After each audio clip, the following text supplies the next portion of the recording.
Je lis du livre de Genèse chapitre 3, les versets 1 à 6, ce qui suit.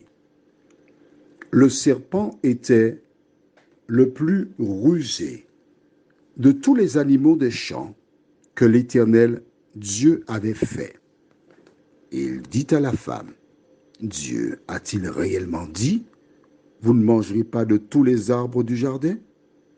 La femme répondit au serpent, nous mangeons du fruit des arbres du jardin. Mais quant au fruit de l'arbre qui est au milieu du jardin, Dieu a dit, vous n'en mangerez point, et vous n'y toucherez point, de peur que vous ne mouriez. Alors le serpent dit à la femme, vous ne mourrez point. Mais Dieu sait que le jour où vous en mangerez, vos yeux s'ouvriront et que vous serez comme des dieux connaissant le bien et le mal.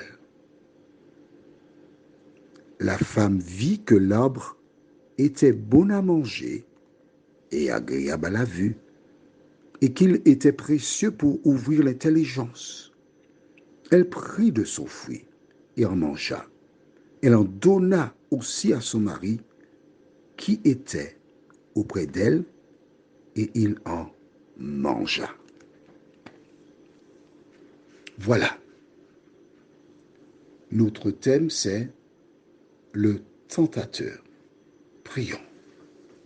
Seigneur, le tentateur se présenta devant Jésus. Il connaissait déjà les ruses de l'ennemi. Il avait l'expérience. Mais nos premiers parents dans le jardin d'Éden, il vint vers eux. Et nous voyons qu'il a créé le doute. Tandis que nous approfondissons ta parole. Merci de nous éclairer, nous t'en prions. Au nom de Jésus et pour ta gloire éternelle. Amen. As-tu vu le procédé? Quel est le procédé? Il y a plusieurs. Dans le cas d'Ève, il cherche à démontrer que Dieu est un menteur. Il le dit.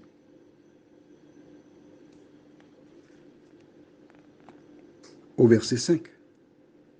Dieu sait que le jour où vous en mangerez, vos yeux s'ouvriront et que vous serez comme des dieux connaissant le bien et le mal. Vous serez comme des dieux. Dieu sait ça, oui. Il sait. Est-ce la vérité? Qu'ils seront comme des dieux? Non. Effectivement, la Bible déclare leurs yeux s'ouvrirent. D'accord. Mais étaient-ils comme des dieux? C'est ça la question. Non. Nous voyons donc qu'il s'est organisé pour mentir. Il n'a pas foi aux yeux. Et pendant qu'il le dit, il est en train de manger le fruit. Il ne meurt pas. Et il parle. Le serpent ne parle pas. C'est le seul serpent qui parle dans le jardin d'Éden. Apparemment, c'est parce qu'il mange le fruit. Elle est obligée de réfléchir, analyser ce qu'elle voit. Le serpent mange le fruit, il ne meurt pas. Et il parle. Les autres ne parlent pas. Aucune voix n'est entendue, excepté celle de Dieu et d'Adam. Elle doute. Et lorsque tu doutes, tu as un problème. Que fait-elle? Elle mange le fruit. Elle succombe à la tentation. Elle répond à l'invitation du diable. Elle fait exactement ce qu'il attendait d'elle. Dans le cas d'Ève, il lui a parlé de quoi? Du fruit. Mais c'était ça le seul péché. Puisque Adam et Ève, à leur création, ils n'avaient pas de péché. Il a donné exactement ce qu'il fallait pour les détourner de l'Éternel. il te donnera autre chose. Il me donnera autre chose. Mais il aura toujours quelque chose pour nous détourner de la mission pour laquelle l'Éternel nous a appelés. Prions. Notre Seigneur et notre Dieu, nous voyons comment Ève et Adam succombèrent à la tentation. Notre ennemi, il a de l'expérience. Notre seule sauvegarde, c'est de lire la Bible qui nous indique comment résister, comment vaincre.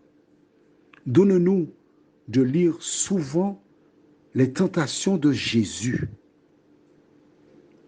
et y puiser les solutions, nous t'en prions, au nom de notre Sauveur et pour ta gloire éternelle.